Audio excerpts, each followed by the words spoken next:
level of power, I think. Well, I was thinking something like Justice League or Avengers level, where you're powerful in your local area, and you can do a lot, but you're not the Silver Surfer. You're not Hmm. you're not a one man show. That was just what I was thinking, though. If you guys want to do Okay. different, yeah, like basically my premise was this: people get superpowers in the future for some reason, and that allows people to colonize the solar system. That's all I got, really. Okay, then I think the brass surfer is allowed. Actually, it's not silver, so it's a bit less powered.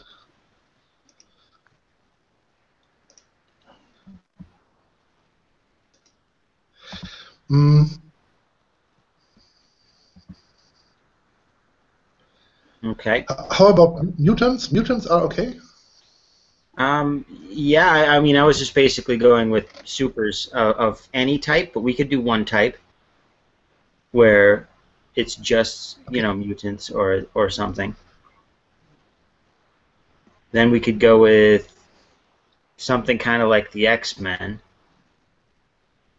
only with a little less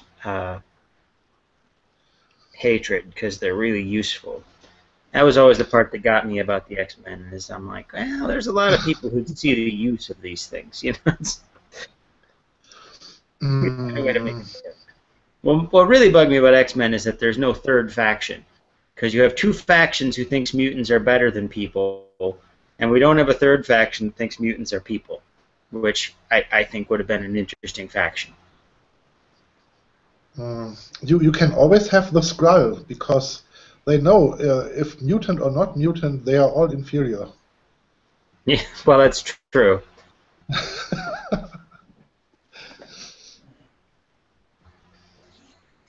Or the Kree, because the Kree always view everybody as less than them. Yeah, there's quite a bunch of people there who think that. Yeah. For Um, sure. I got. I have some questions here. All right. That'll help me. Because right now I'm at a loss for Okay. ideas. Okay. All right. So what is what is the scope of this? Is it is it planetary? Is it solar system? Solar system. Okay. Because I see it as kind of like the near future, like maybe 100 years from now or something like that, where humans have gone out and colonized the solar system, but they haven't gone further.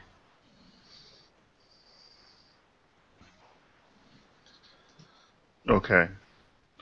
Um, I guess if Marcus did Mark say how late it's gonna be? He did not. He just said he was going to be late. Because I'm guessing that the answer to my questions will be come up in setting creation, Mm-hmm. and I really don't want to move forward and create a setting without. If he's not here, he's not here. Then we make our own setting, and that's what happens. Okay, everyone plays a giant Uh, mushroom. You can choose the he color. What now? Everyone plays a giant mushroom. You can always freely choose a color. I'd like a green one.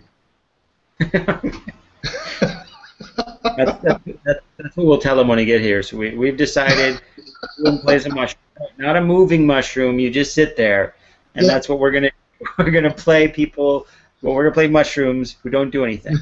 That's what we've decided. Okay, so I, I have a couple of ideas as far as like the the setting is concerned.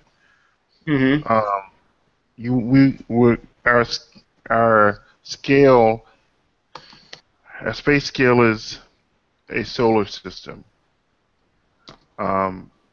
First off, I don't want.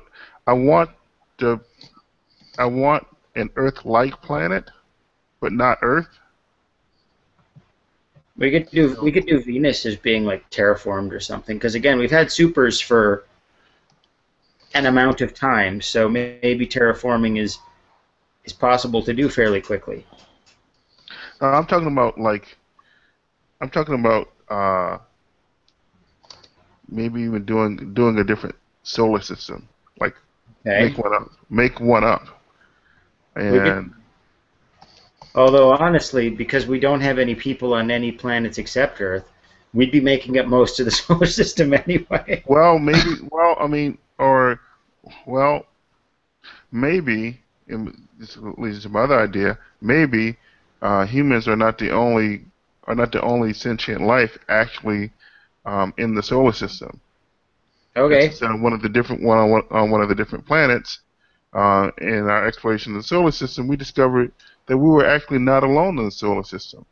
Well, we could go with that. I mean, I've read enough Ben Bova to know kind of how that would work. Where you could have like critters living under the ice on Europa, and critters living in the upper atmosphere of Jupiter.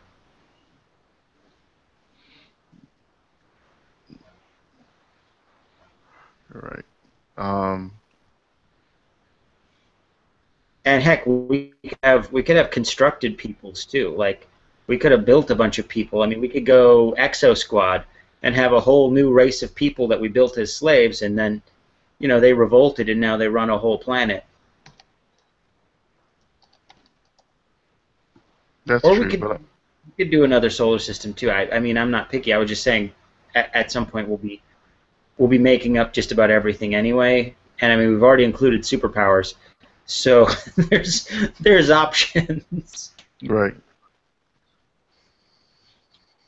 Or we could do something really crazy, and we could say that Edgar Rice Burroughs was right, and that Venus and Mars and Mercury and Saturn, and all of them actually had thriving civilizations of multiple races.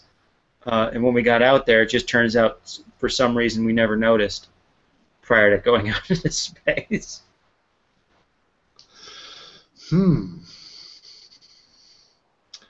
Well, Bassoon plays quite a long while ago, so they might have had some ancient races on each planet. So why not? I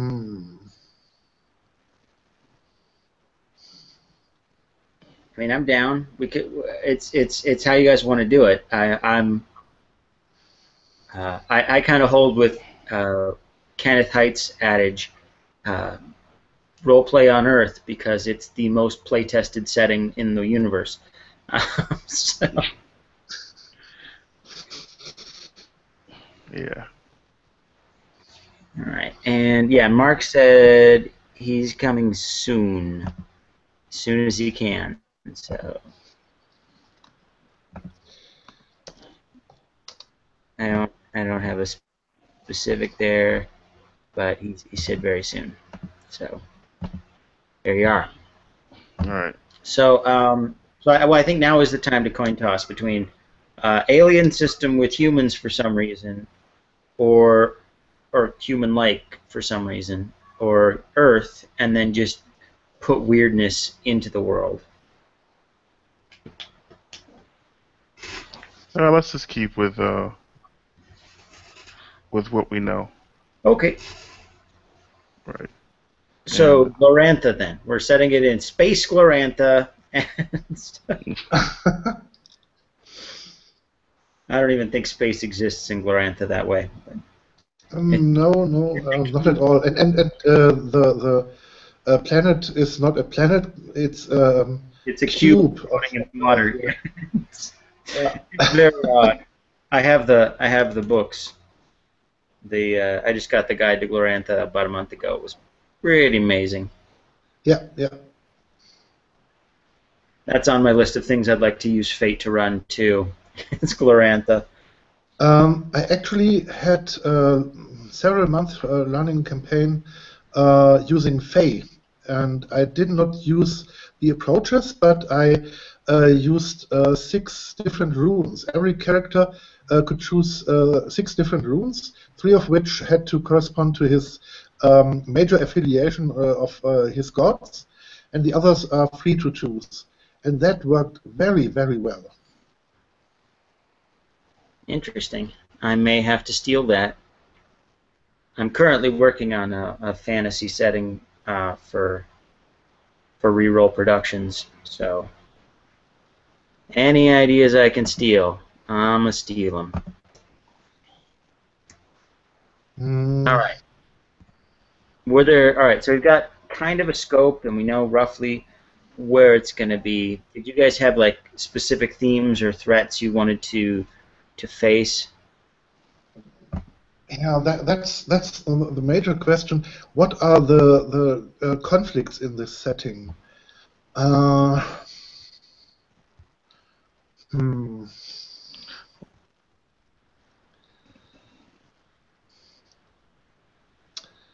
Hmm. Maybe if we had a very conservative looking solar system, it could be that the colonies, the outer planets, or maybe the inner planets, are going into a kind of rebellion against the old Earth, so that we have some kind of rebels and the authority setting. Okay, that's a thought.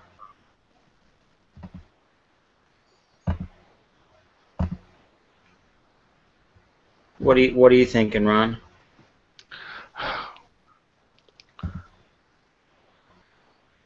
I don't know. I don't feel. I'm not feeling inspired. Okay. About any of this. Well, what are you inspired by? What do you want to do? I can mash it all together. I'm good at that. So. No, I guess I don't know. I feel like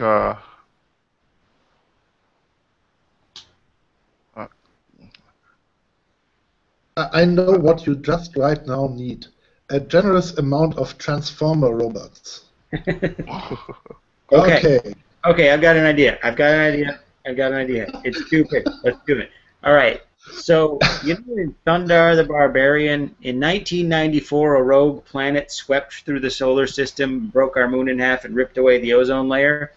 Well, what if that rogue planet got trapped around the sun, and so now there's another planet that has whatever it is we want to throw in there, whether it be Transformers or aliens or whatever. And so all the people who were away from Earth, all the colonies on all the other planets, they're basically fine. They had a rough go of it, but they're fine.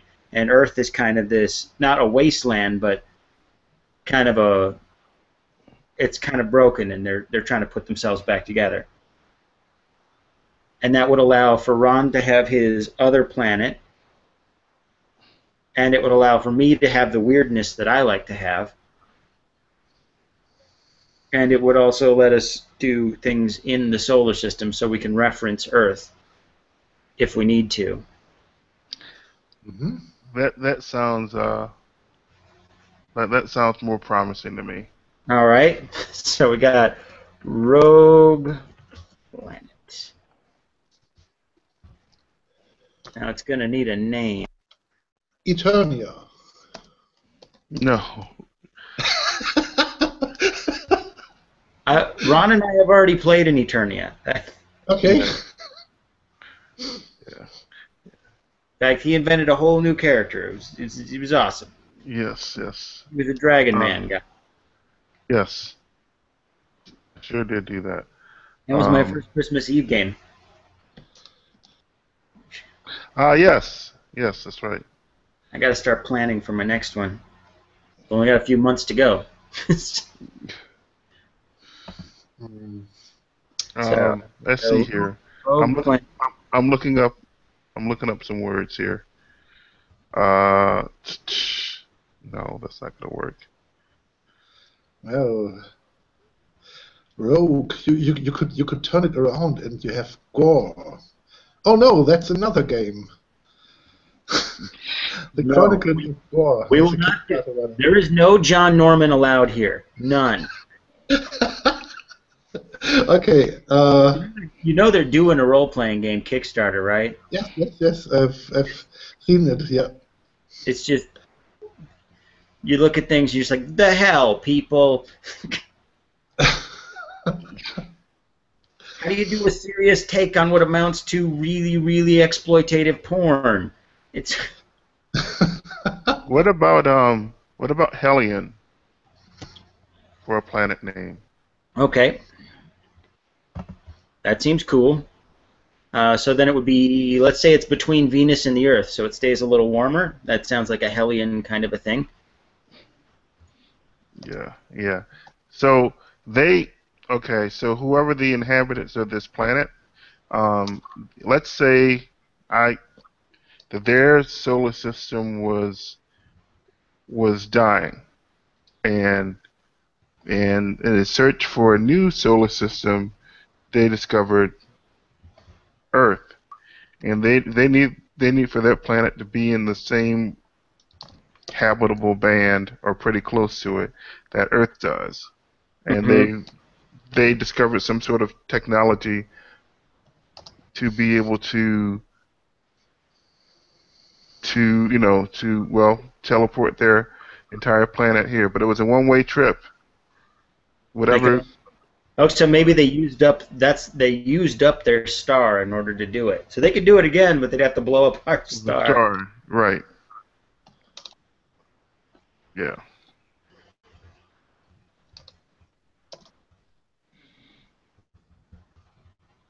So and of course the entry of this new rogue planet wreaked havoc on Earth. So Okay, so did supers exist before they showed up, or did they appear as they showed up, or did they appear far after? I'm thinking that's the event. That's the event that caused some background radiation or something washed through the solar system, some unintended effect. Yeah. Allowed for supers. Yeah. Okay.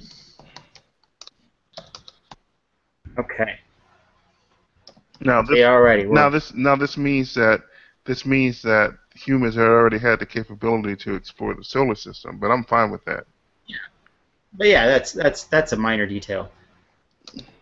So yeah, so we got basically humans. So let's say in the next 50 years or so, humans start colonizing Venus and Mars, or Mars anyway, and start terraforming Venus.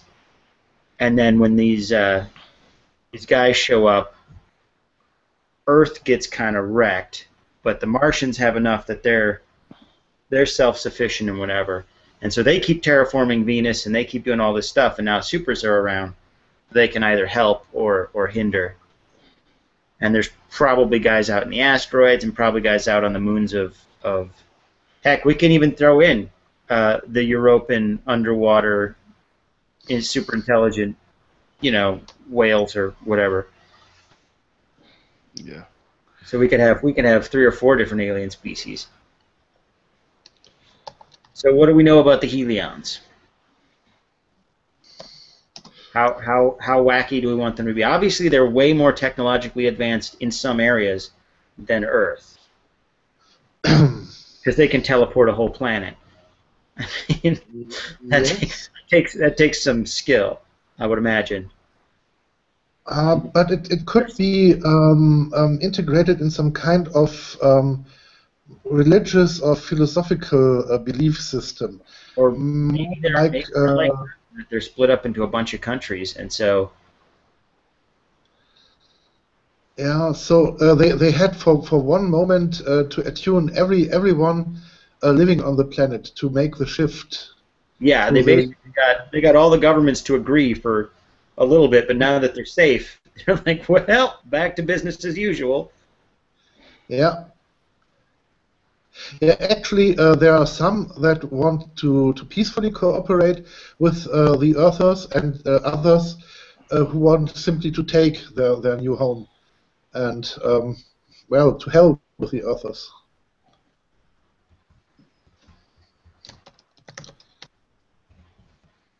Some want to coexist, and some want to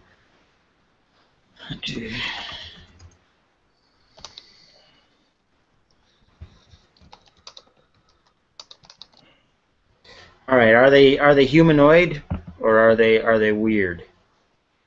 And Ron, these are kind of your guys. Are they transformers?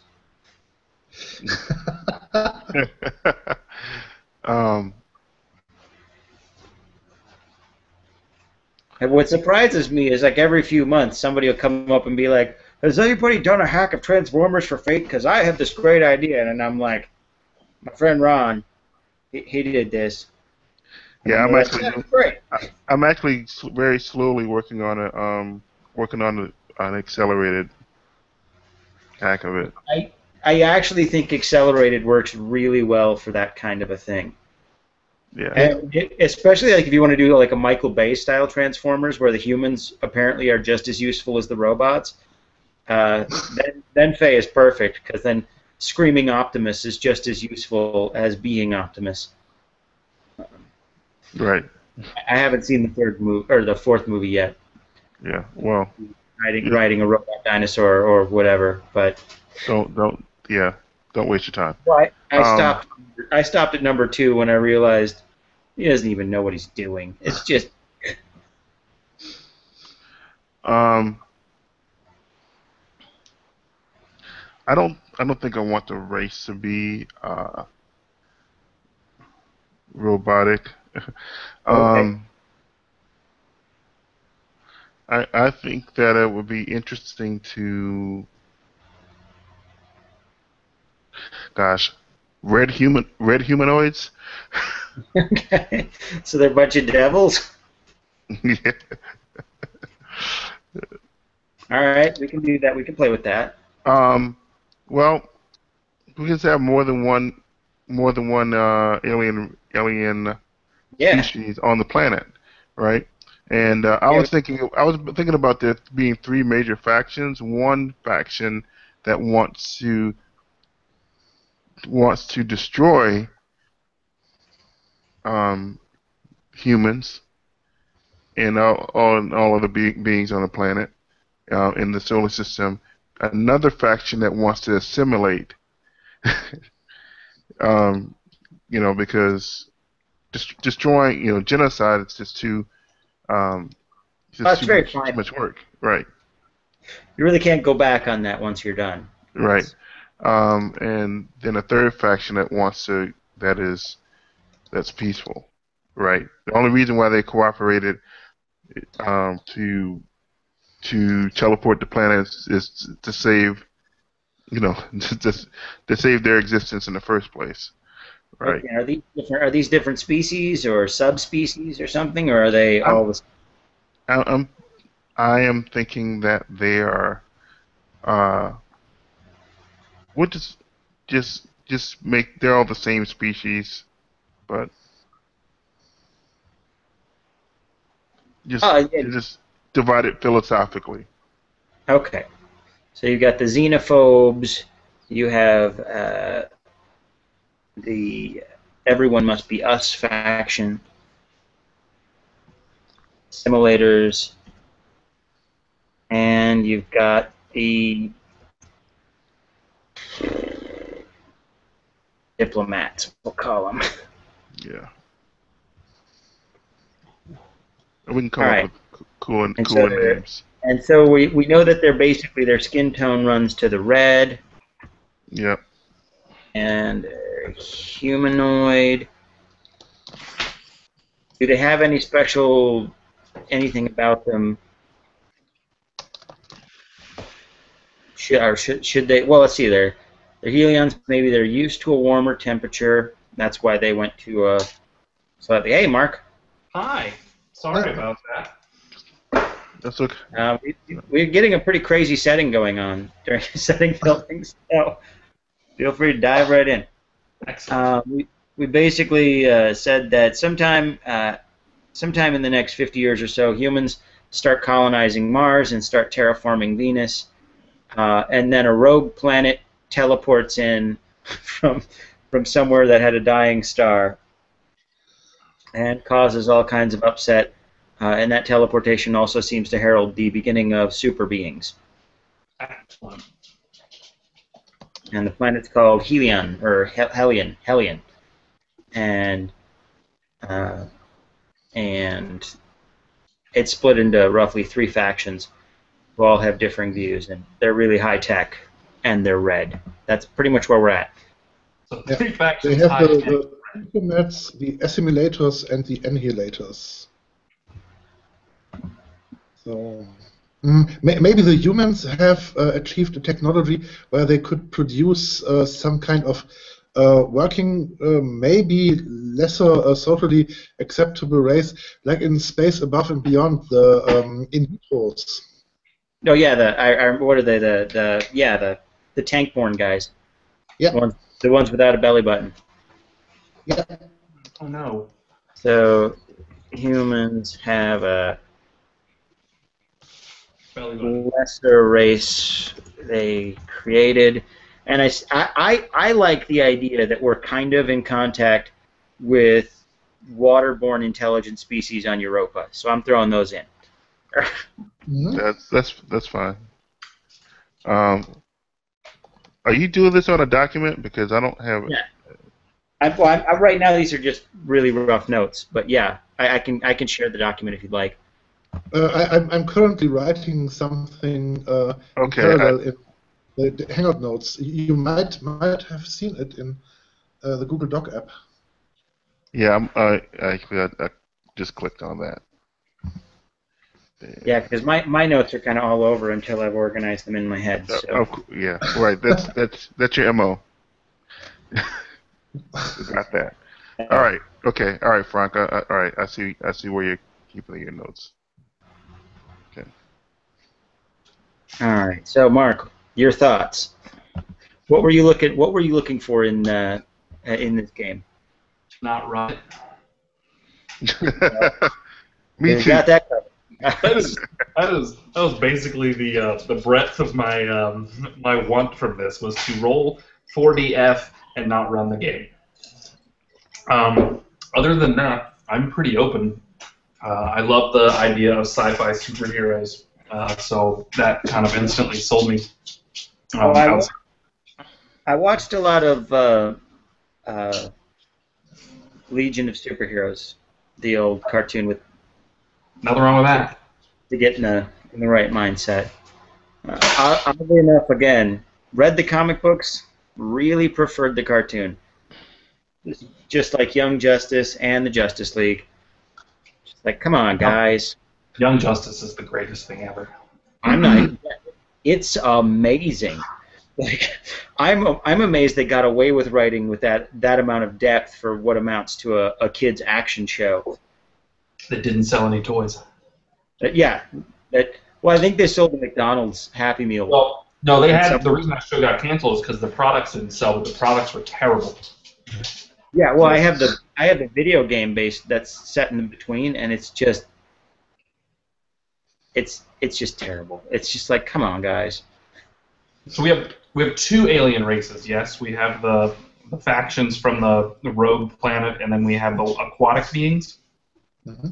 Yeah, and we also have a created species, whether they're like dog boys or whether they're just gene-manipulated humans, or whether they're like Neo-Sapiens from Exo Squad.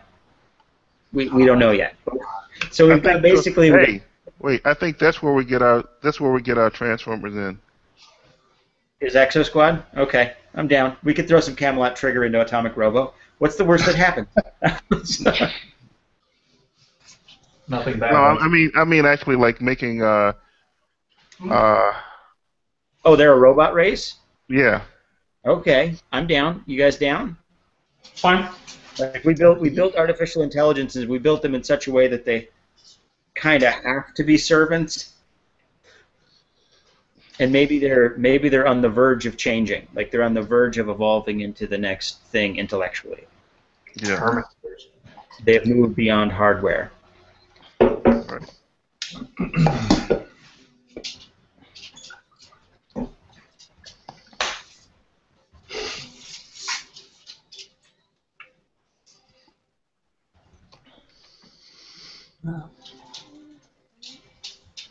Okay. I honestly think we've made a really fantastic place. I'm good with it. Mhm. All right. So, well, let's see the places we have, because we have some places already kind of set in there. So we have Hellion.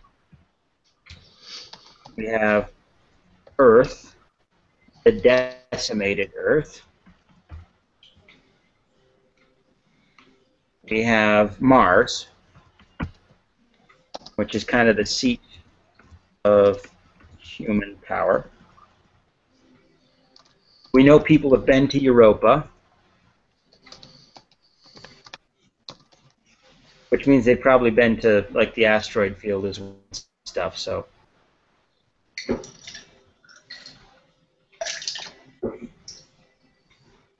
know that they're terraforming Venus, so that's going to be something we can use.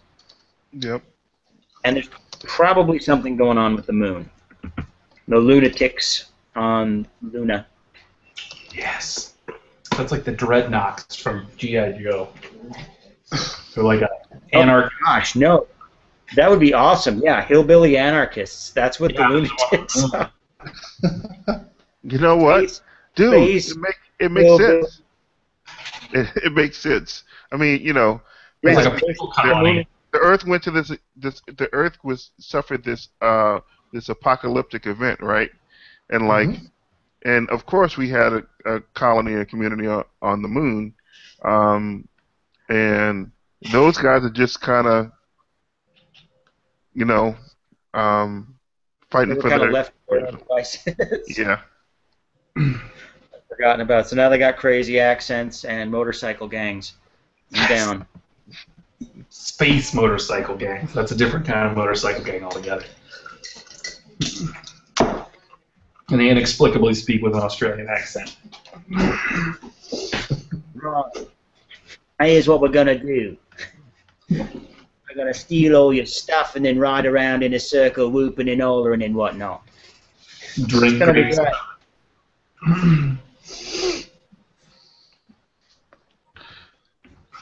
great. Great. There's a Like the rednecks. lunatic. All right. So that's. I mean, we've got quite a few locations now that are really nice. We have two big powers. We have Mars and the Martian Coalition or the Mars League or whatever we want to call it, and we have Hellions, and we have Earth, which is not post-apocalyptic, but dang near. We've got the Moon, so we've got like Earth, Venus, the Moon, and Europa as lesser places. And of course the asteroid field for loads of pirate activity, because pirates. Right. Well, we got to give Frank a chance in order to take over the pirates, the way he does. Again. Oh God.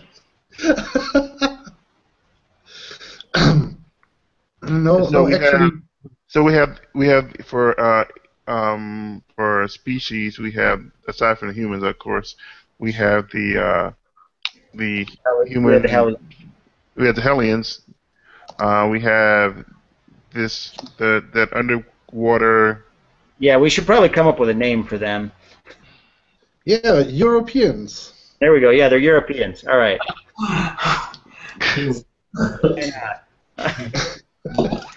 And then we need a name for the robot pals.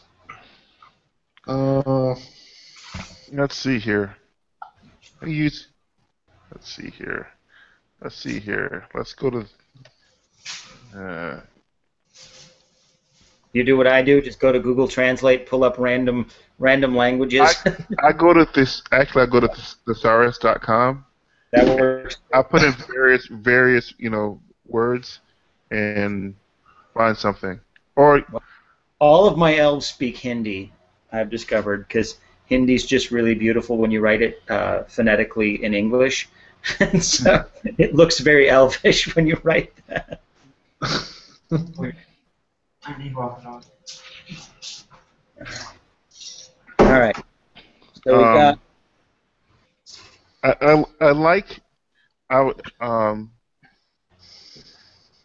like the word apparatus, but like a play on, but like a variation of it, maybe the apparati. Oh, well, the Maybe. apparatus. And maybe we can misspell it to make it look like it was something somebody tried to trademark. Yeah. Yeah. Like apparat-I, like an eye friend. So it's like an eye. Like maybe Apple invented it. Well, I could see Apple trying to invent it. No. Careful, they pay my bills. You should totally check out. Oh, I can't remember who did it. It was Loading Ready Run, maybe. Anyway, they did a sketch of they called the iPotato. It was right before the release of the iPhone, when all the the hype was big that Apple's going to release something big, and everyone's like, it's going to be the iPhone, and then they do this sketch where it's like, no, we're never going into phones. What we are doing, and he holds up a potato, is we're giving you the world's most advanced potato, the iPotato. Didn't even know you wanted it. All right, so we'll call them apparati. Apparatoids? Apparatoid.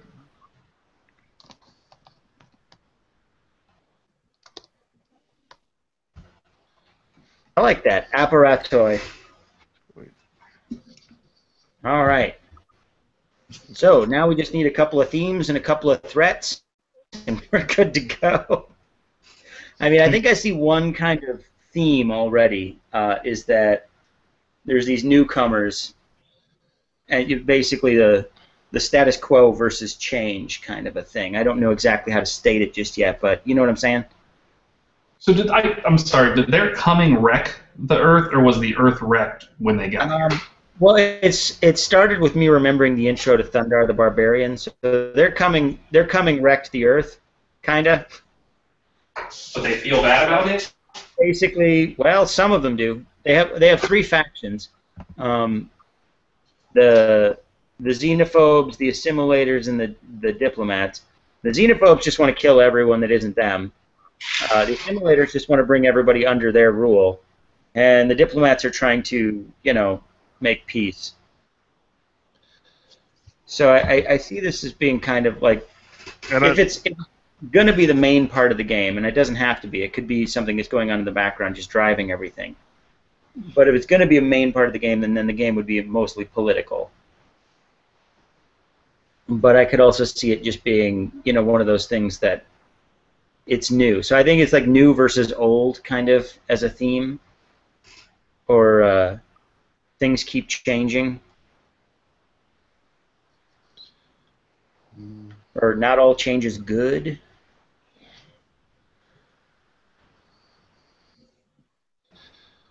I don't know.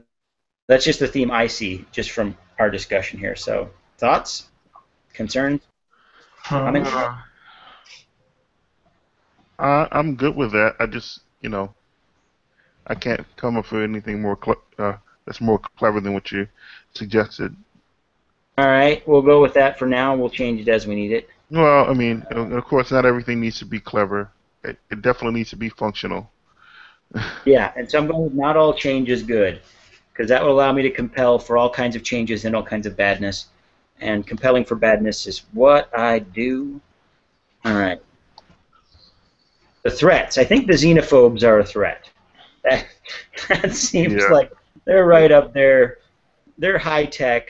They just moved in, and it's bad. So I agree. Xenophobes, bad news.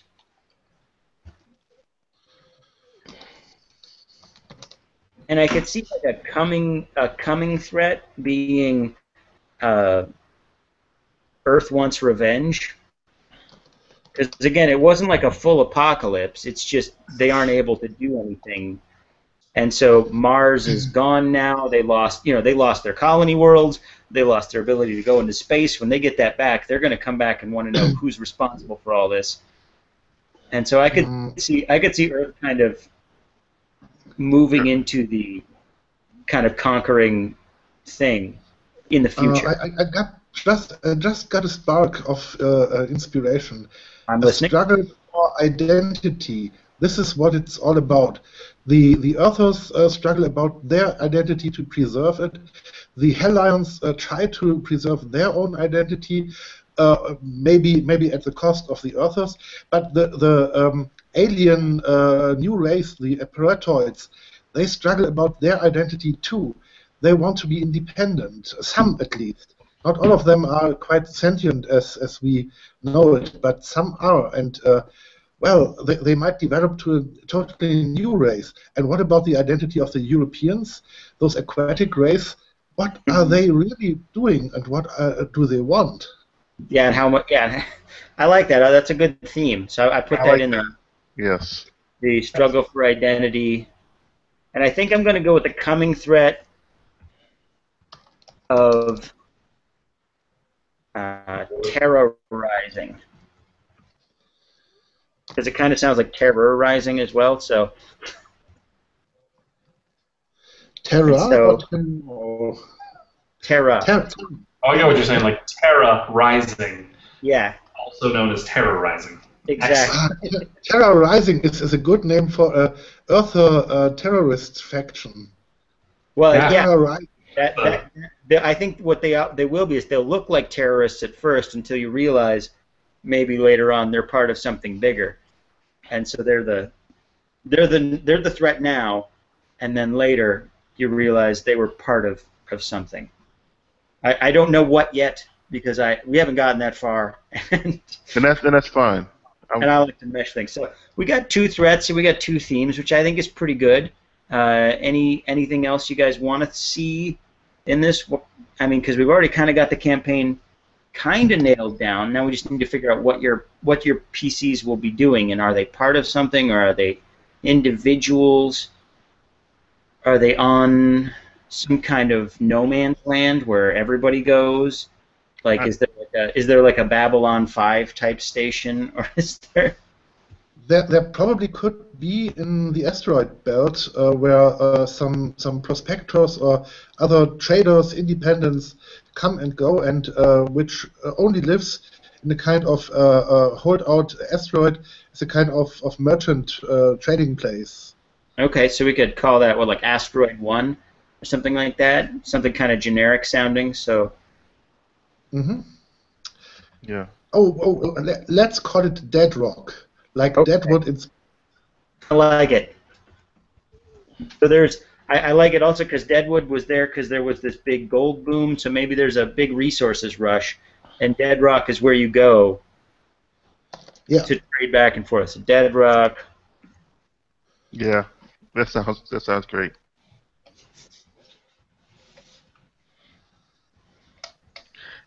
By the way, you know that I'm playing an Apparatoid, right? I figured.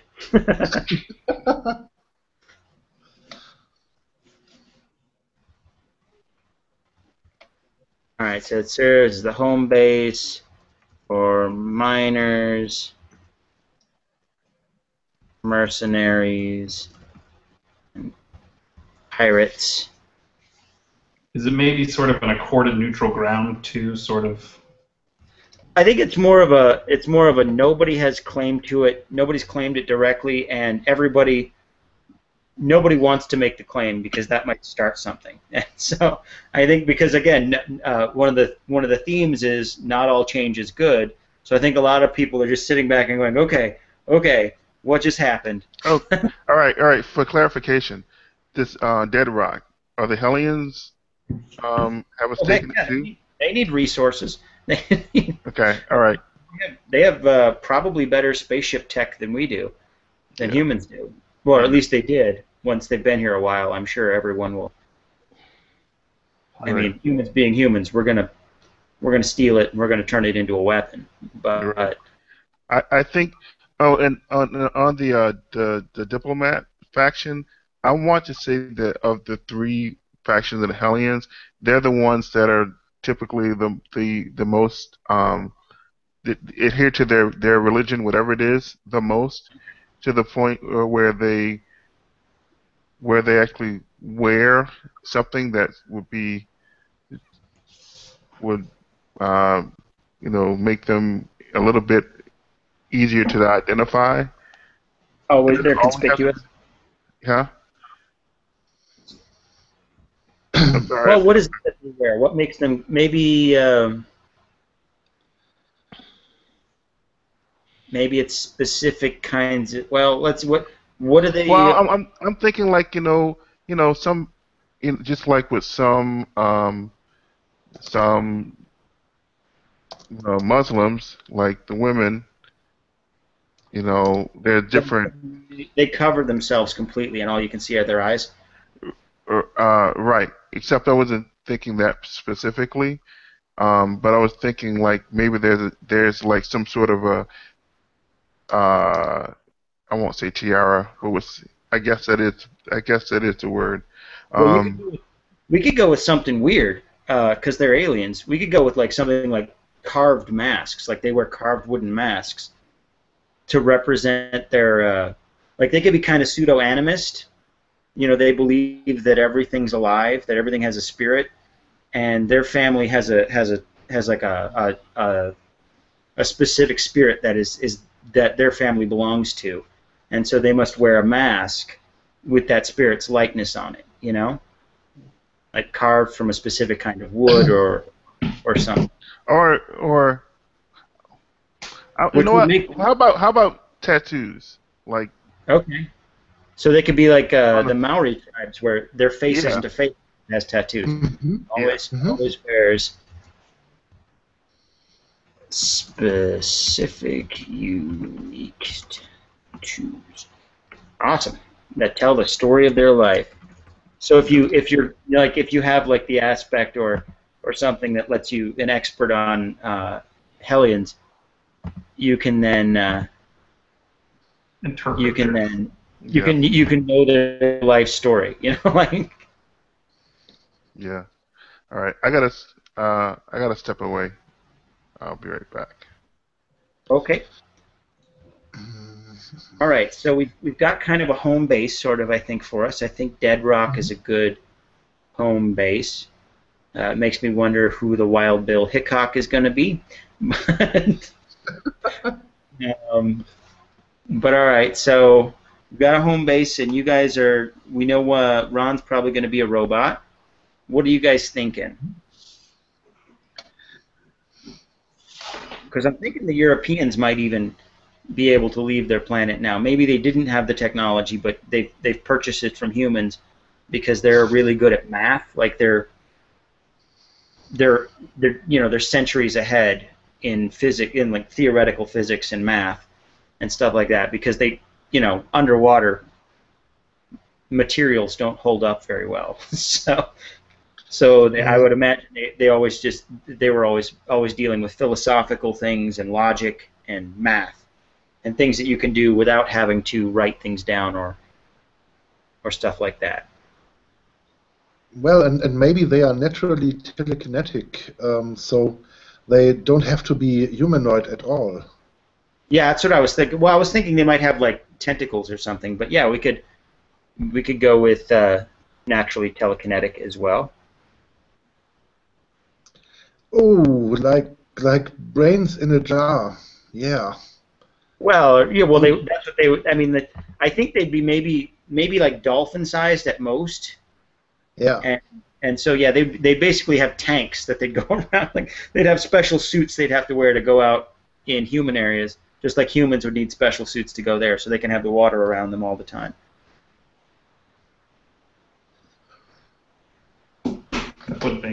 That would make sense, especially because they're 100%.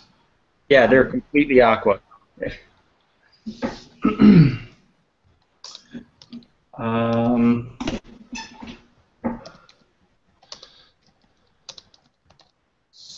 So I guess have we determined yet what our role is? No, that's what we're discussing right now. So basically, yeah, we know kind of where you guys are. You're at Dead Rock, which is basically this city in space that's home to all the. It's neutral and free and all of that. And supers exist, so you guys can play supers if you want. I'd like that we maybe, well, the scum of the solar system dragged into things greater than we ever imagined, like some independent, well, pirate traders, something like that, and we get drawn into major conflicts and So like make a decision. Like deniable assets? like sort of thing? Firefly, kind of. Like Firefly, Guardians of the Galaxy, or anything in this Which case. actually brings up a point, though. If we wanted to, we could say that there was a war when the Hellions first showed up between the Hellions and the humans, and neither side really won, and everybody's backed off, and so there's none. And so you guys could have also, that can be something you throw in your background as you fought in the war, or something like that, and it would give you extra motivation. Yeah, there probably was a war because the xenophobic side might just immediately have launched some kind of invasion fleet or something. Well, But we're they didn't manage to win. So,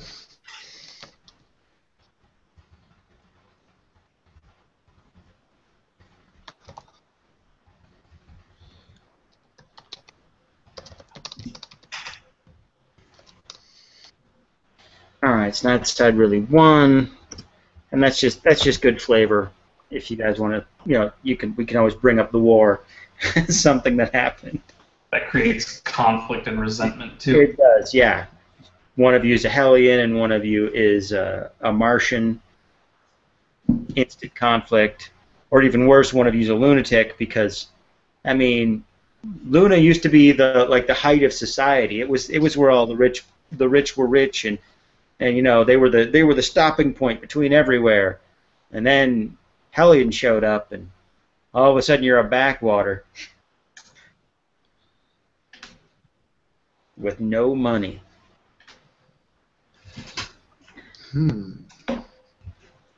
Which means that if Lobo were to exist, he would probably be a Hellion, or not a lunatic. I mean, which is just ridiculous.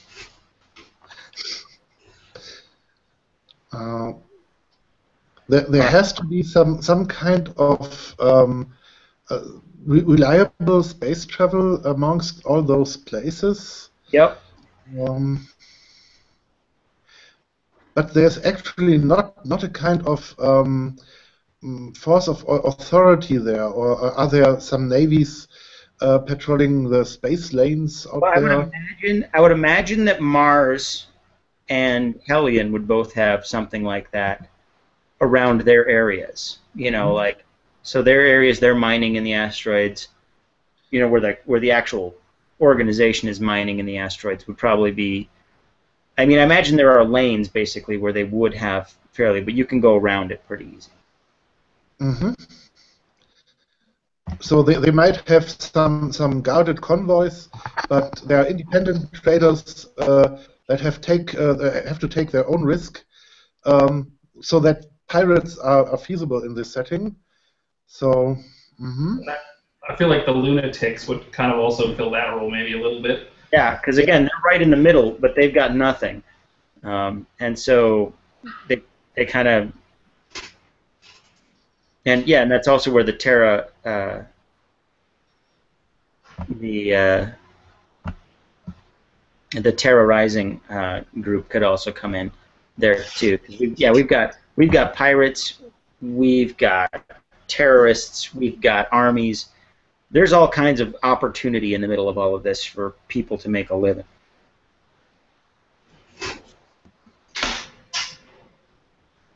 I mean, we got nothing but conflict, really. It's kind of crazy.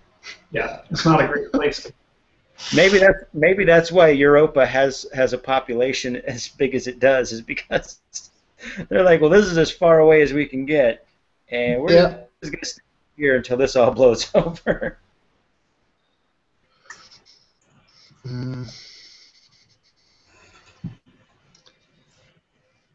So, are you guys down with that kind of as your role in the game? Is these kind of freebooting, have a spaceship, will travel group?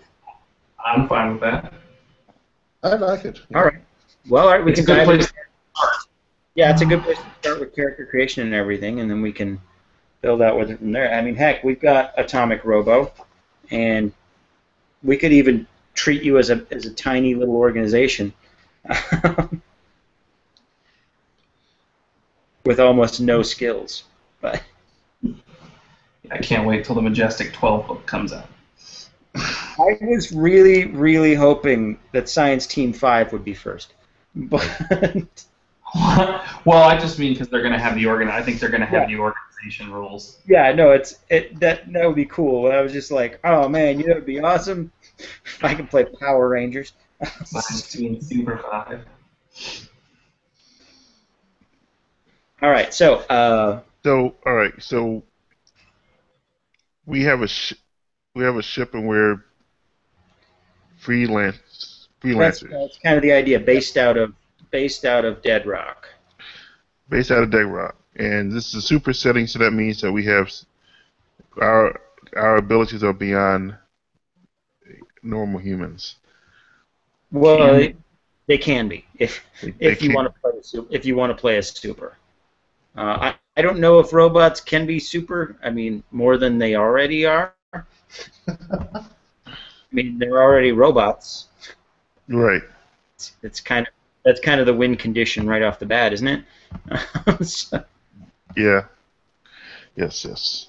Okay. Well, maybe the transfer of the Helline planet did produce some kind of awakened machinery on Helline too. maybe that's it. Yeah, it gave sentience. It gave people who were already sentient superpowers, but it gave robots sentience. Yeah. Like before, you were aware, but you weren't, or you were intelligent, but you weren't aware. And after, you were aware. Right. Okay. All right. This sounds like it's going to be a lot of fun. All right, so Frank, what are you thinking about? Like, we'll just go through character creation, and we'll see what else we need to do at that point. I'd like to play a superpowered human. Okay. Having power similar to the Multiple Man. Okay. By absorbing kinetic energy, he multiplies, and well, he's basically a team of one. If he wants, he could reabsorb some duplicates. So actually, this is the kind of how we three characters might manage to man our ship, because I have some duplicates on nearly every useful workstation there. All right. So you're a crew of one. So you can have a ship of any size, provided you have enough of you laying around. That's actually a good aspect, a crew of one, yeah. All right, so Mark, what are you thinking? Because I was also thinking of playing someone superpowered, but I was thinking of maybe a cryokinetic, somebody like Elijah Snow from Planetary. Yes. Nothing flash. Honestly, up until the last issue of Planetary always upsets me, but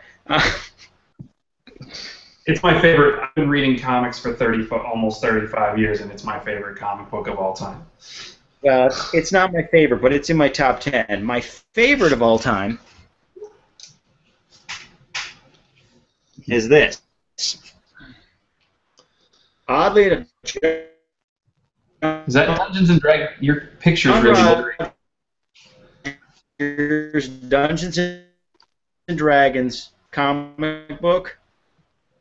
Yeah, by Mm-hmm. John. It's amazing. It's what got me into Dungeons and Dragons again, and I hate Dungeons and Dragons and always have. So Yeah, I find the whole concept of dungeon diving to be silly. I did buy fifth. I've Yeah. not. Honestly, But yeah, I was thinking like I said, a cryokinetic okay. A cryokinetic detective.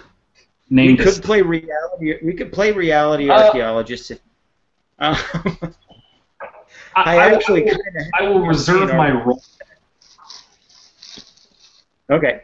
I will reserve my role until everybody else kind of decides what they want to do. All right. And Ron, you're playing a robot. Yep.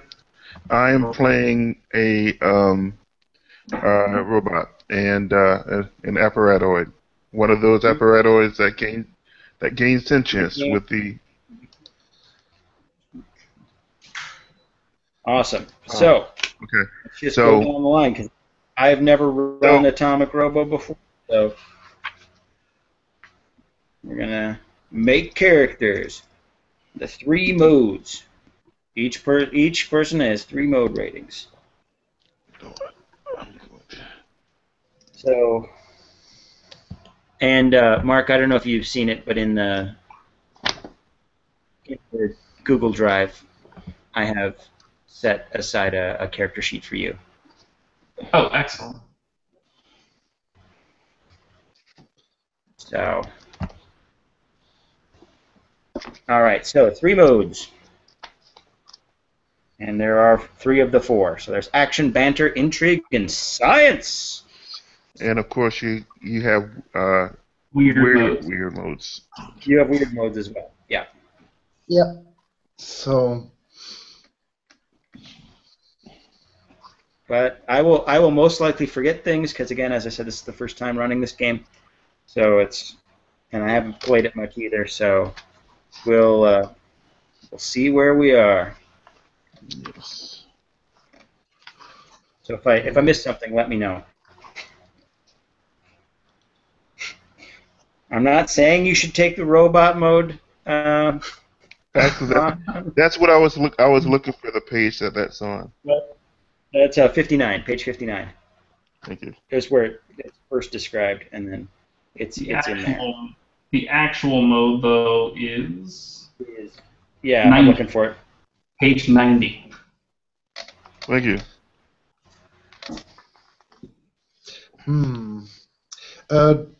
To justify the superpower, do we need a weird mode? I think yes. Yes. Yeah. So, well. I mean, I imagine you could probably do it another way too, but weird, strong way to do it. Oh, so let's call my character a mutant. Yeah, some kind of mutant scum just right from Earth. Yeah. Okay. Escaped from friend computer. I'm going to do a custom cryokinesis mode. Right on. Yeah. See, now I kind of want to put the complex. I'm going to build a weird mode for my cryo.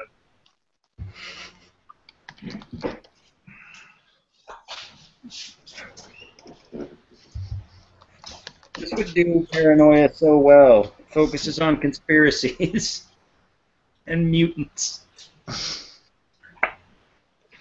All right. So let me know when you got your modes done. Which I imagine might take a moment.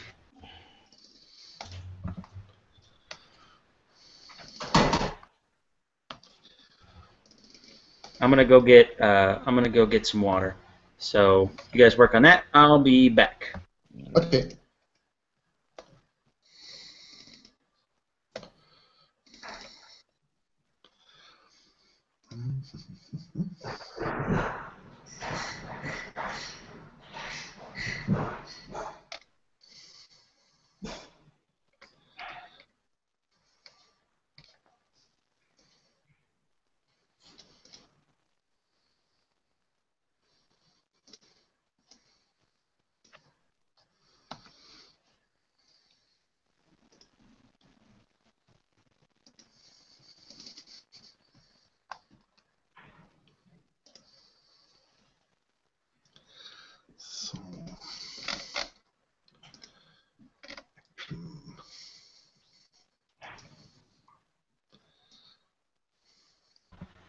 This is the exciting part where anyone watching at home is riveted because it's so much tension. Yeah.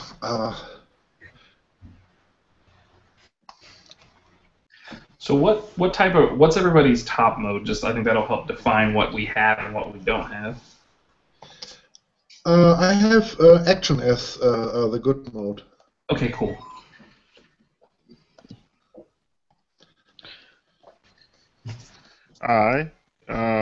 My good mode will be robot. Yeah. And I'm going to do probably intrigue. And then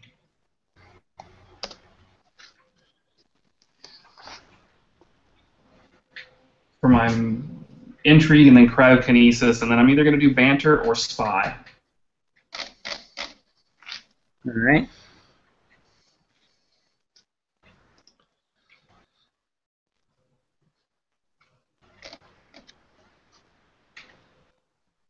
You mean secret agent? One of the prepared modes, or a totally new one? Yeah, I'm going to do the secret agent, I think. Uh-huh. It's a good mixture, actually. Yes.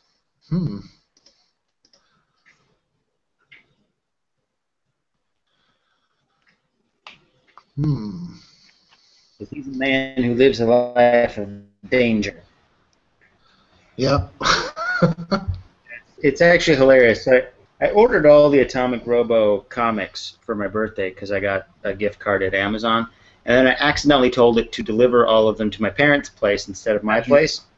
So I haven't gotten to read them all yet. I've only read the first two. Very upsetting.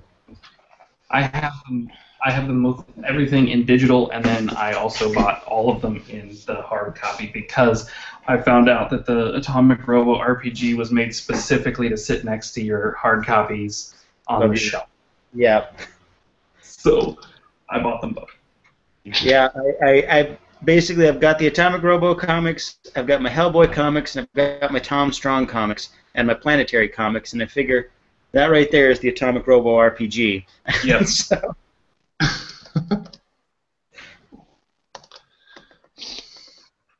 I honestly think I might have been the only one in the theater when I went to see Hellboy that was very confused because I was like, why is Hellboy a secret?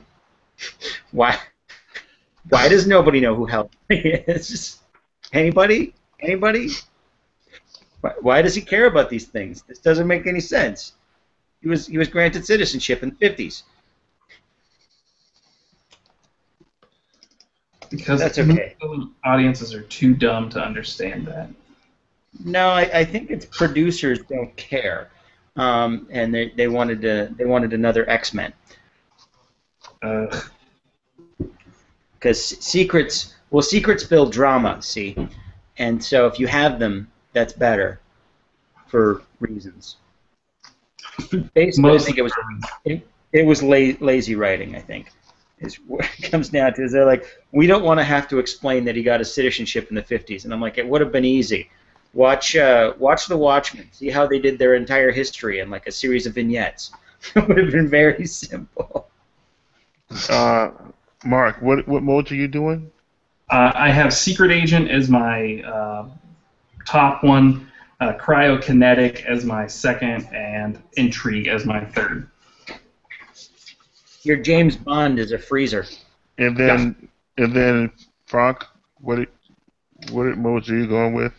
Top mode is action, then banter, and then mutant. Okay. All right. I am going with robot. Then, actually, you know what? Let's see here. Focus 3 train seal. Actually, I'm going to go with Warbot. Woo. Woo. I'll go with Warbot, and then Science is going to be one of them.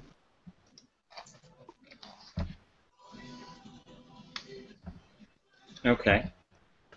Okay, so you're the brains in this setup. Okay. Killer brains. Fills you with his mind.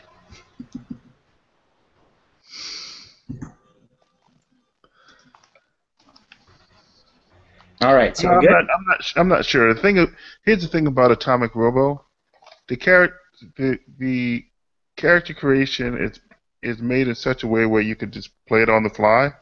Mhm. So like, Well, if you want to do it on the fly, you can certainly do that. I am thinking that because I'm not quite sure what he's going to be yet. I know he's going to be strong. I want him to be able to like take his basically his brain and that be modular, so it could be plugged into different types of robots, and maybe one that's one model that's super strong, and maybe another one that's a little faster, one that can actually fly um, fly in a vacuum. Okay.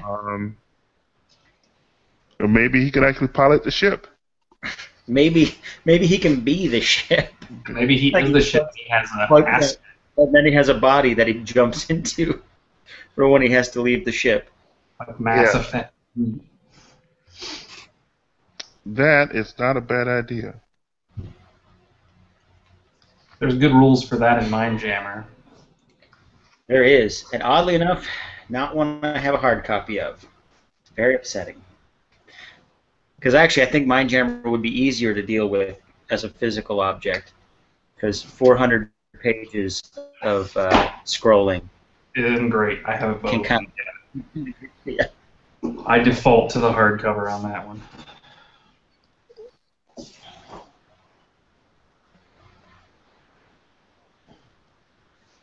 Okay. So we've got some ideas. All right. And Ron, if you want to keep working on modes, you certainly can. But I think the rest of us, are we there for Yeah. modes? Okay. Let's if you haven't already, let's jump to aspects. Concept aspect. What is your concept? My concept aspect should always be Brian Blessed. So,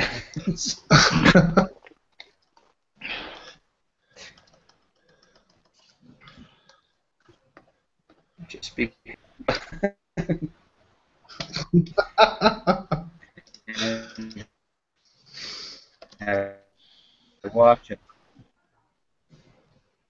I watch a lot of Flash Gordon. I think Nothing that's wrong with that. well, that and my dating is I have the extended of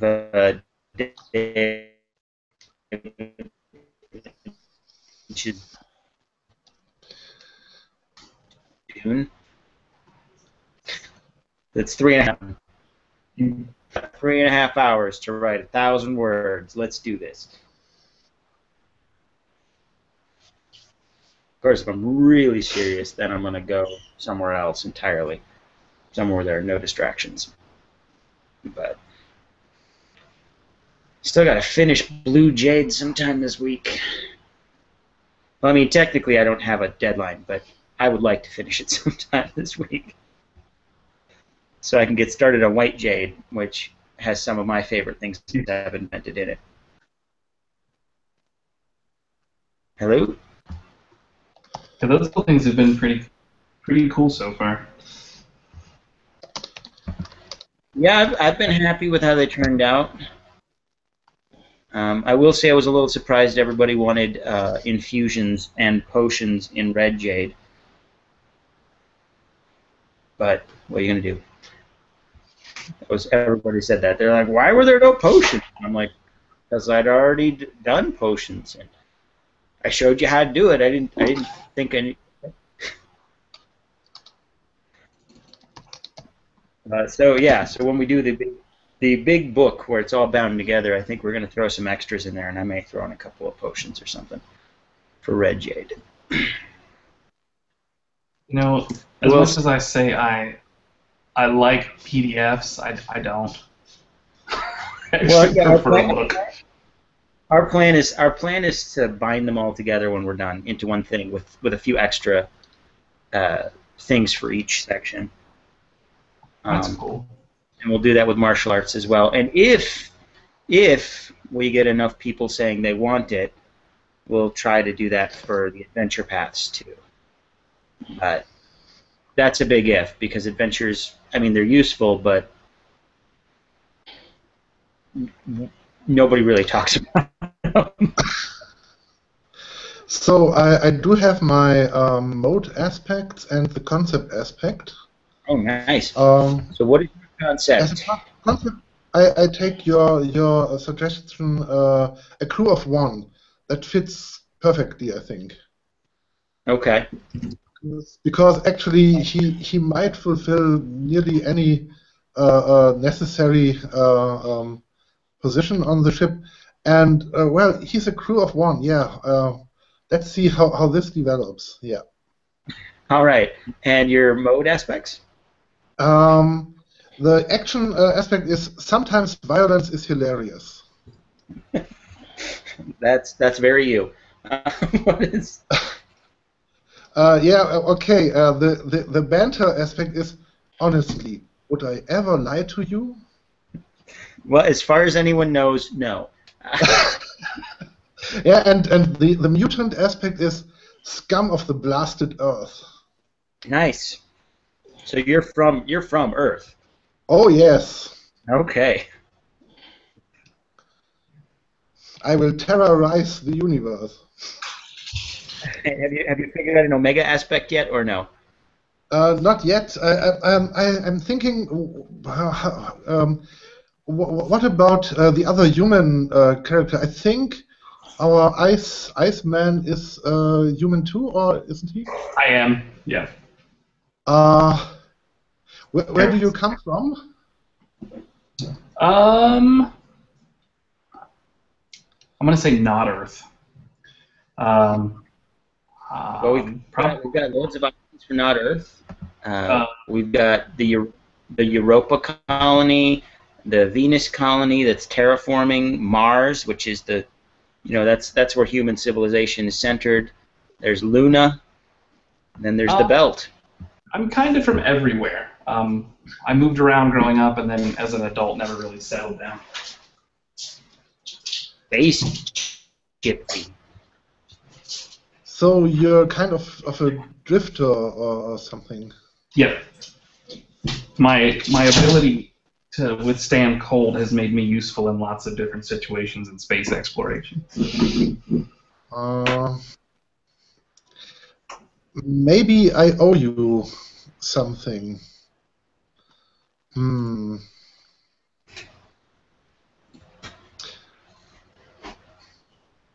Maybe I'm some for my Omega aspect. I'm some kind of way in debt by you, or some kind of relation to you. Maybe I betrayed your sister.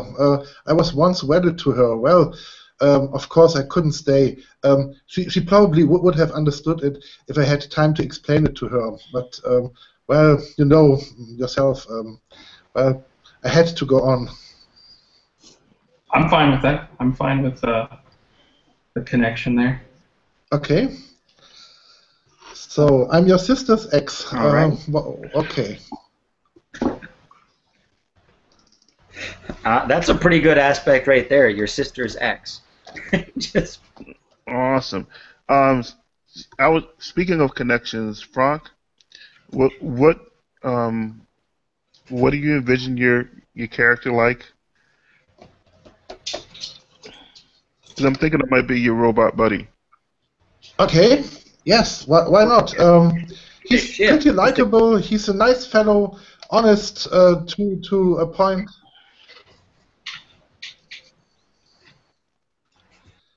Okay. Well, if you're going to be, coming up with a name is. If he's going to be the crew, I imagine you guys would have some kind of relationship. Yeah. Yeah.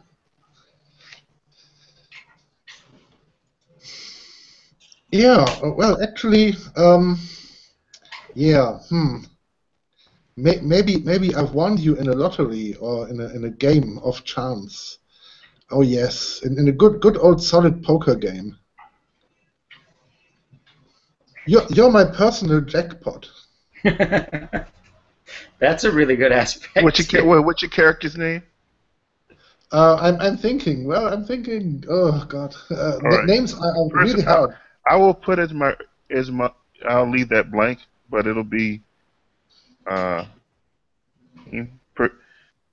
personal jackpot. I like that. My Omega aspect. We could actually call our ship jackpot. The jackpot? Yeah. Yeah. The jackpot out of dead rock. Nice. Yeah. So, all right. So what? My concept aspect is modular ship intelligence. Okay. My good mode is apparatoid, which is just a robot mode renamed. And the aspect for that is more than just a talking machine. That is, to address the issues of my personal identity as a sentient being, of course. My fair mode aspect is pilot, and I mean fair mode is pilot, and the aspect for that is natural space navigator. Okay. And my average mode is science, and I don't have an aspect for that one yet. Okay.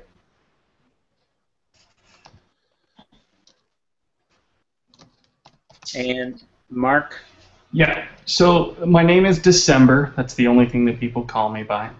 Okay.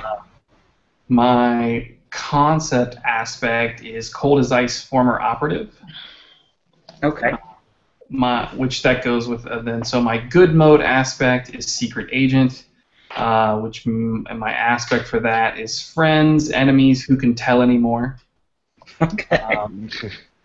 That fits really well with Frank's attachment there to you. Yeah, like I should hate him, but whatever. My sister's kind of a bitch, so I get that. You total your sister as being another spy. So I'm gonna use that. Like if you're James Bond, she's Modesty Blasé. Yeah, exactly. My pheromone aspect is cryokinetic.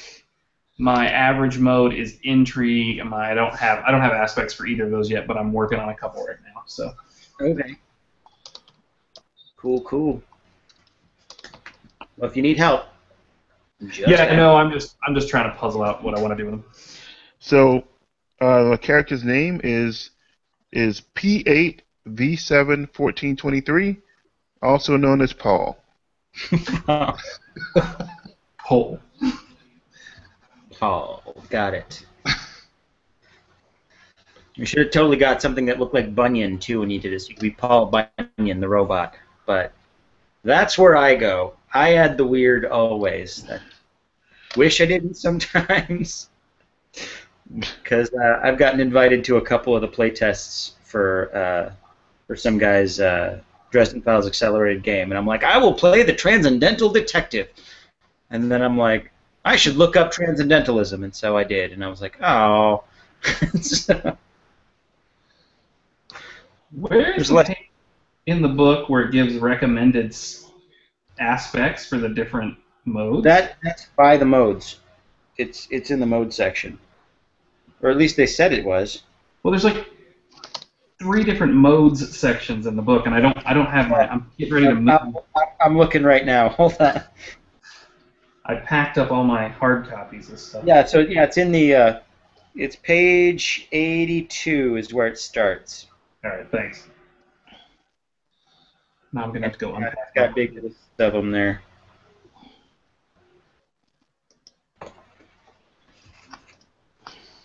I need to run my Dresden Files Accelerated playtest. Oh, I'm all over it. I really want to play it. So do I. We'll figure something out. I want to punch. I got in. I want to punch evil in its stupid neck, and that's what I'm going to do.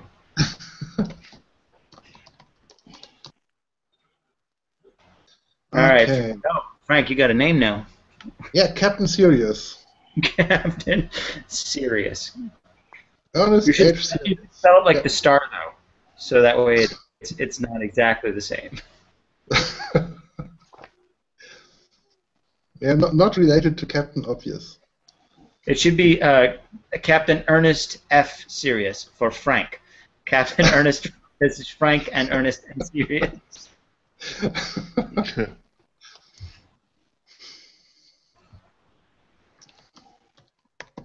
Everyone talks about the importance of being earnest. No one talks about the lesser-known play, the importance of being frank. So, I've got so many secrets as my ooh, that's a good one. my intrigue aspect. I'm a compel all over that. I should be pretty easy to compel, actually.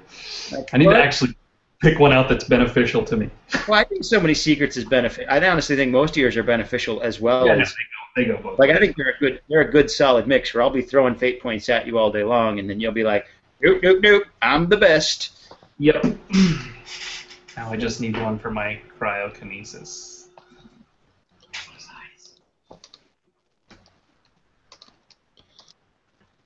All right, and Ron, you got all of yours, yeah? All of my aspects. Aspects? No, I don't. The science aspect is open, but that's okay. That'll come up. Okay. That'll figure it. I'll figure it out. I'll leave that blank then. Yeah. All right. So then we've got stunts, I believe, right? That's next. Yep. Yeah. Each gets 5 stunt slots, either defined by you or picked from the sample stunts. And we could take some mega stunts. Yeah, and you can take some mega stunts, which are page 76, apparently.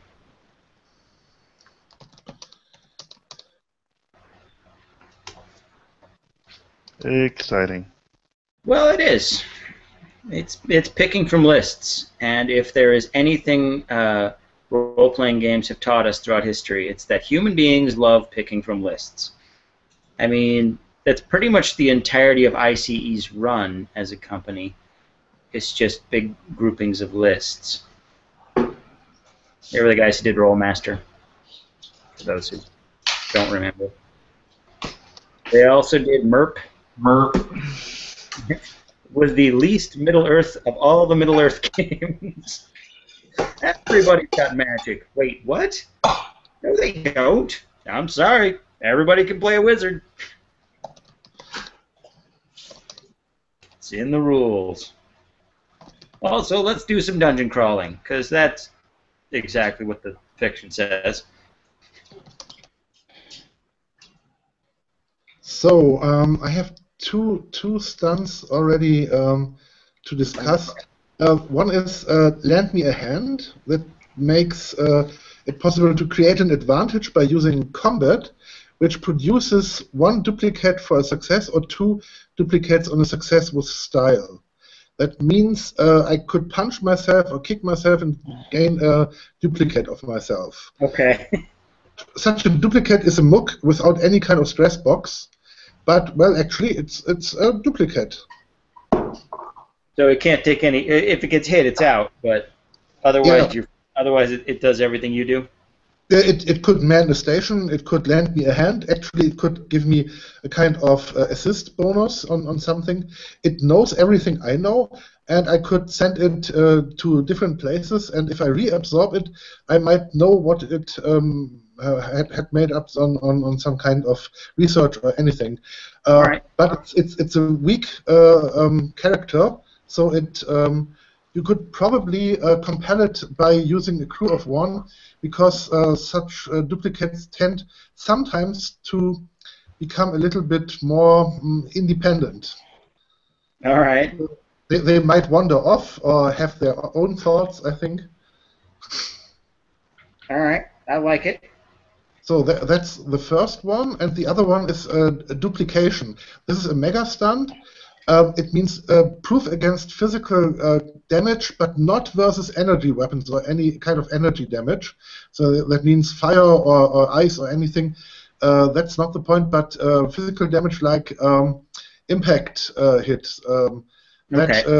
He's proofed against any hit that would have caused physical stress, produces a number of shifts in duplicates. So if I get a 2-point shift hit, there are 2 duplicates of me now.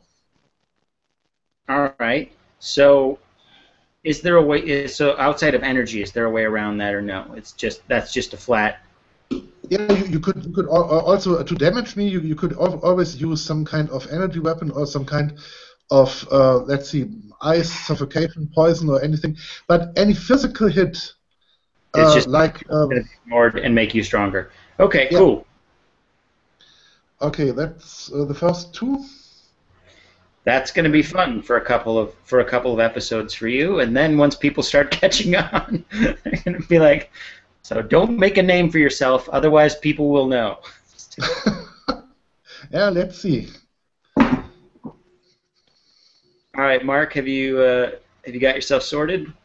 Yeah, no, I'm good. I'm gonna leave the 2 empty. I'm gonna leave the cryokinetic stunt empty for right now, I think. And I'm gonna leave my Omega empty for now and figure something out along the way. Sounds good. You getting any? So are we closing in on done, or? I'm gonna have to build a Mega stunt for me for my cryokinetic power. That might take a minute, so I can do that offline and send it to you. Okay, right. I'm not worried about it. Yeah, so what I have right now is I have apparatoid strength. It is absolutely stronger than any human, but at a cost, and +2 to overcome with athletics when jumping. That's it. That costs 2. And then I have Model X. That'll be +2 to create advantage with robotics when creating a temporary chassis. Okay, cool. You might also want to grab a stunt that gives you like a bonus when navigating to represent like this is your true body, is that you're really good at navigating. And then, yeah, I was actually going to make Natural Space Navigator a signature aspect. Okay, cool. That sounds awesome.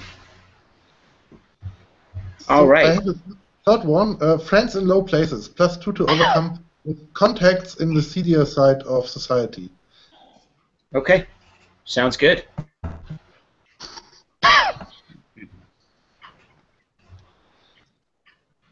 All right. So if we are ready, we can do a little bit of a first session then. Yeah. Okay. So I have two slots left open, so that's okay. Actually, we probably want to do a little bit more world building after this, but that'll be part of setting the scene. All right, so I mean, we've established you guys are all a crew.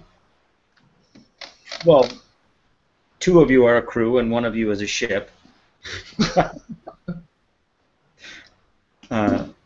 Now, actually, that's a good question. How should we run that?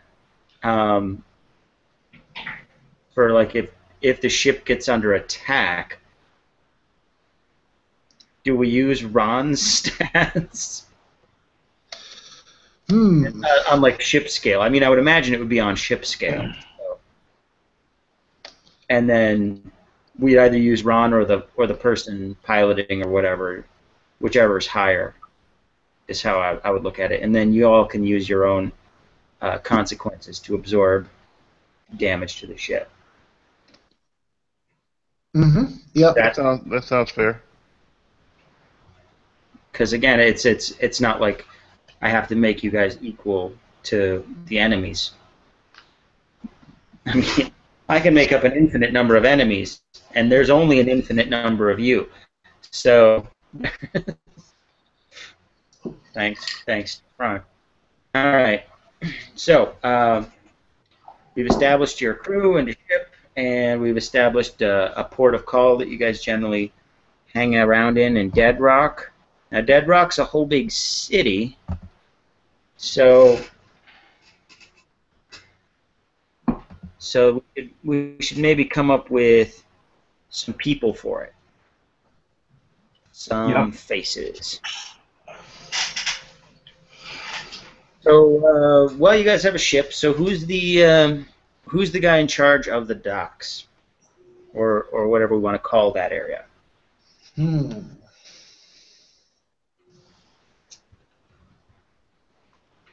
I imagine you would deal with him on occasion. Yeah.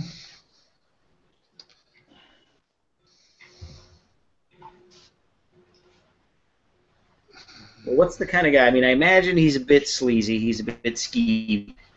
Because, I mean, he has the perfect place for corruption. Really, nobody can really say no. But he's probably actually pretty important. He's probably a bit of a gangster, maybe. Maybe something like Badger from Firefly. Oh, a number bigger than Badger, I guess.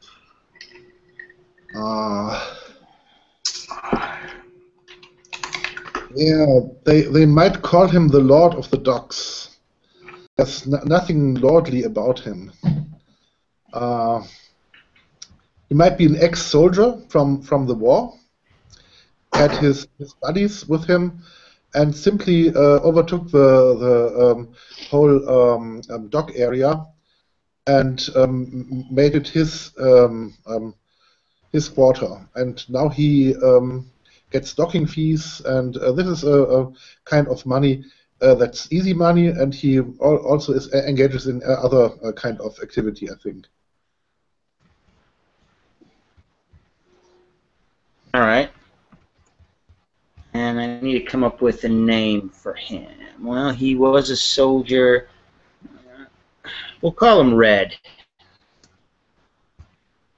Good. It's a good name. Red, the Lord of the Docks. All right. And what is y'all's favorite?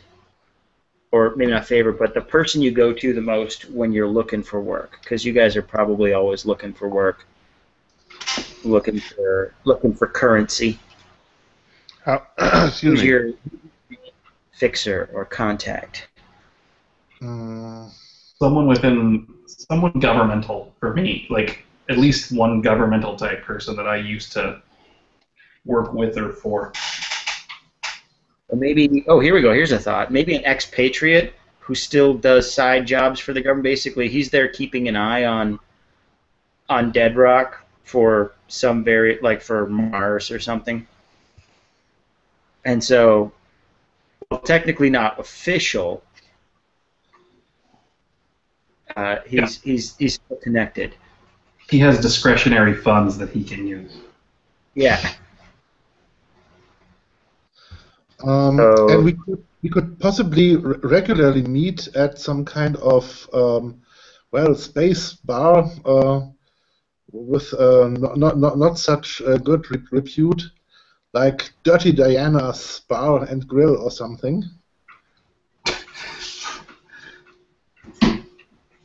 It doesn't sound appetizing at all. Well, actually, it's the best you can get. That's an aspect, definitely. It's the best you can get. All right, I think that's pretty good. We got a couple locations and some people, and we can work with that. All right, so let's kind of walk through your average day. How do you guys see your characters going through an average day? I certainly have a routine. Whatever it is, that's a routine.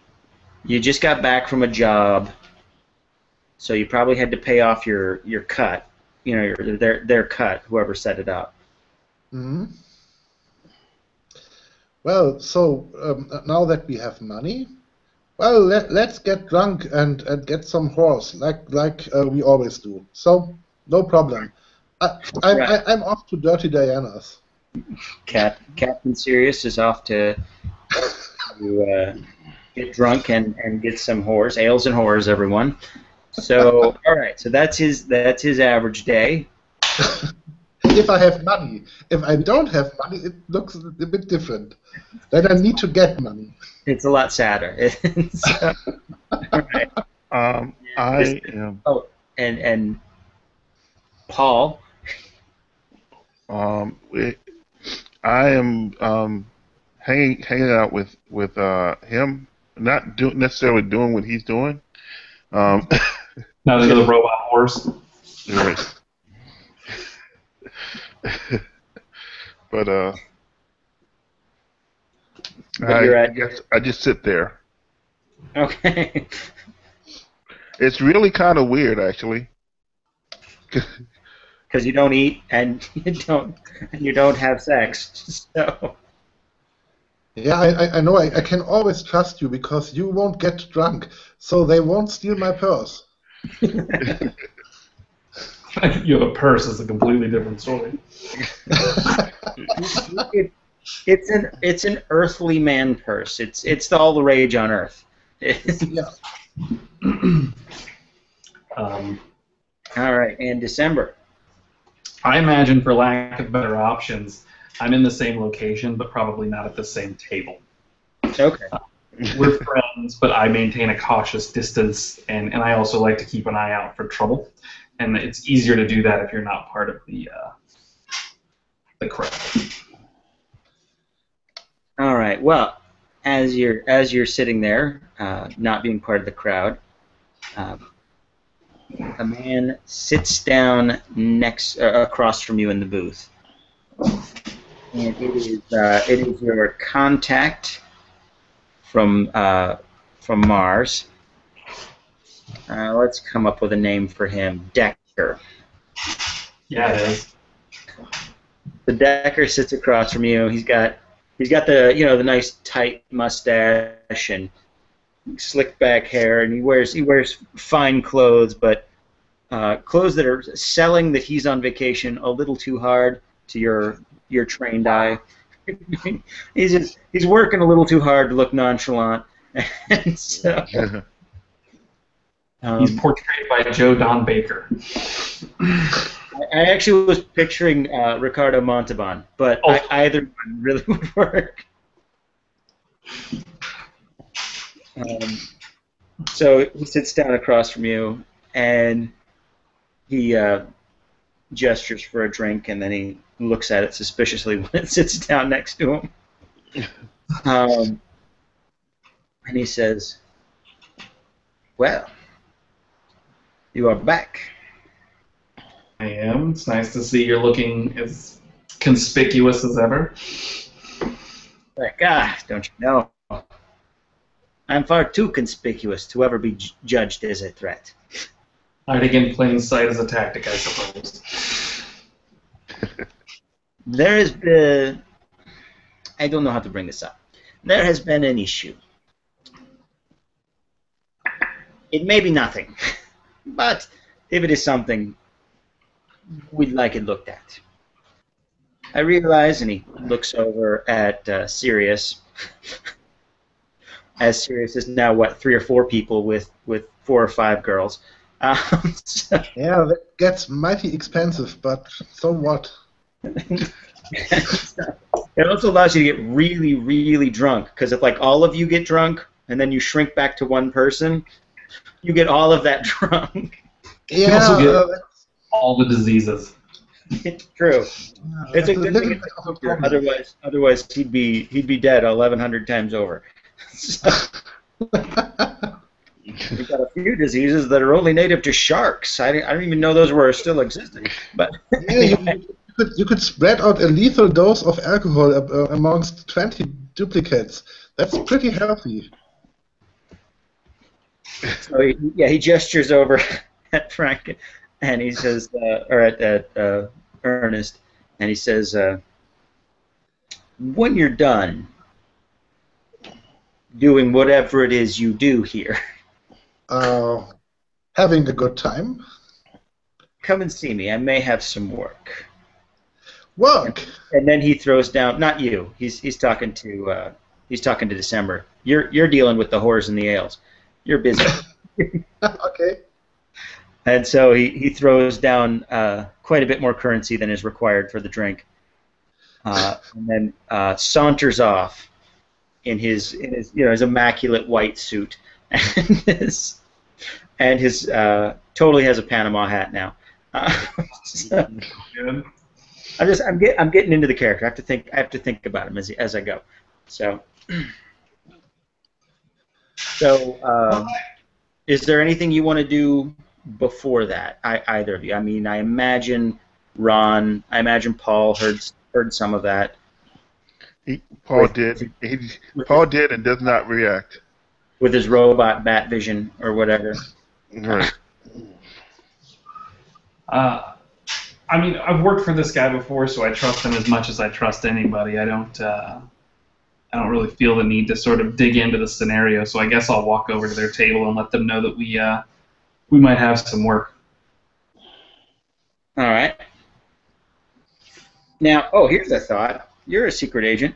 Do you have an awesome secret agent gimmick like James Bond? Like the Walther or the Aston Martin? No, when you're a cryokinetic, that sort of does it. You're your own gimmick. Yeah, I'm a walking gimmick. I was just seeing if you had one, because we could have had a cool scene where you were loading up and getting ready to go. I mean, I have your standard spy gear, but I mostly rely on my cryokinesis because you can't really take that away from me. Well, I mean, it can be taken away, but that's trickier. Special requirements, yeah. You can't frisk me. There's a whole process. All right. So, yeah. So again, the bar and grill is kind of raucous. I mean, the gravity is slightly lower than Earth norm, so everybody feels a little bit invincible. Plus the alcohol flowing, plus all the other narcotics and stuff, and so it's going to be a crazy night. Now, is Sirius gonna go along, or is he gonna just stay with the? I mean, I guess technically he could do both. Yeah. Party and go on serious business. Makes you wonder if there's an original Sirius and you're just an offshoot of him. So you sent out into the world, and they all have powers too. Bit like Triplicate Girl. Oh. Well, Madrox That's is cool. Yeah, I guess I spent most of the money we made on our last job, well, in about just one night, or night cycle, as it's called here. Actually, Night Cycle sounds like it would be an awesome Knight Rider spin-off show. But we would have to work 1/10 as hard if you could control your spending, right? Yes, I'm controlling my spending. Oh, that's what that is. I can switch it on and off. Now it's switched on. Now it's switched on. Oh, good time. Excellent. All right. So you're heading over then, December? I am, yes. Anyone going with him? Yeah. All right. Because. Okay. So December and the Robot. Sounds like a punk band. They head over to the really, really nice hotel where all the Martian expatriates stay after the war. Let's call it the Red Dawn. That's a name. All right. And there's your friend sitting out in the atrium, All right. reading the paper. Well, it's not a paper, but you know what I mean. Reading the news. There's news about. All right. Well, then I will. Yes. I will walk over and sit down in front of them. Say, you remember Paul? Yes, your ship. So intriguing how you managed to make a ship into a man and a man into a ship. One day we may have to take him apart just to see how he works. He's standing Not right anytime soon. So, Anyway. what's this job? Well, it's less a job and more a question. As long as the answer is money. Well, there is money involved, yes, but the question is this. Do you know where your sister is? No. She is in her skin. I imagine she's pyrokinetic, right? Sure, why not? I haven't seen my sister in years. Well, you know when you left after the war, she stayed on. Well, she's... We don't want to use the word defected, but she's disappeared. Well, those are very different words. Which is it? Well, we're a little unclear as to her intentions when she disappeared. And she disappeared with a bunch of important files. Sounds like defected. We'd like to keep this somewhat quiet. If you could find your sister and return the files, we would be appreciative. How appreciative?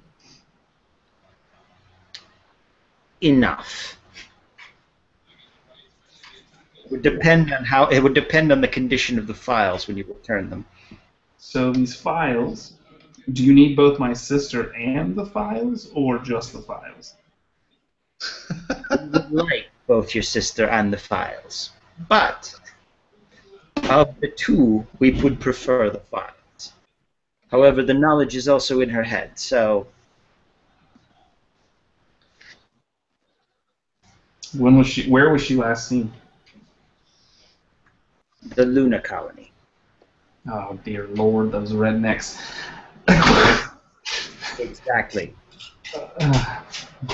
But I thought they were human. Well, there's human, and then there's human. They're human-ish. They're human-like.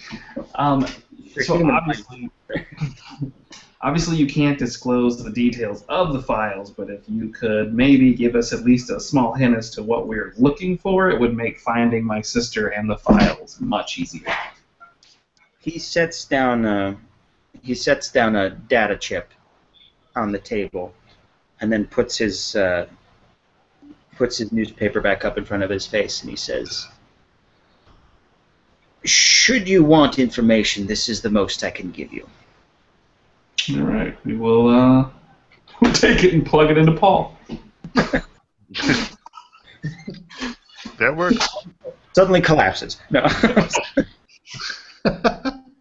No. I'm gonna slot for this somewhere. It goes over kind of what her mission was on Luna. Okay. And, it doesn't specify what the documents were, but it specifies basically what her mission kind of basically she was there to flip one of the lunatics and turn him into an asset for Mars. Okay. And he was a mid-level government bureaucrat on Luna. So All right. Well, I think that Luna is as good enough a place to start as any. We should probably go collect Sirius and see what's going on. all right, and I think that would be a good place to leave it for today. We game for about 2 hours, Okay. which is how much I like to game, and it's a good end point. leads into the next week, so I think that'll work. Is that okay with you guys? I'm fine with it. That's fine. All right. Is this a good time? Yeah. Yes. generally speaking. Yes. Okay. So same bat time, same bat channel. You got Yep. it. Yeah. Sounds good. All right. How'd it go, guys? How do you enjoy it? I mean, I know there wasn't much in the gameplay department, but is this working for you? Were there parts where you thought it was dumb or silly? Nope, I'm good. I just want to polish up my character a bit more. Yeah. Okay. Same here. Well, I'm curious in what kind of trouble we may get now. Well, we built a big system that has all kinds of crazy things happening, so I'm pretty sure we can find some trouble. I'm already thinking how to cause a little bit more trouble. What we need. And we're going to go visit Red next, so that should end well. Right. Excellent. Fantastic. Cool. All right. The Earth rises. The terror rises. People do not think much about those lunatics. Well, let's see what they have to offer to us. Yeah. Excellent. All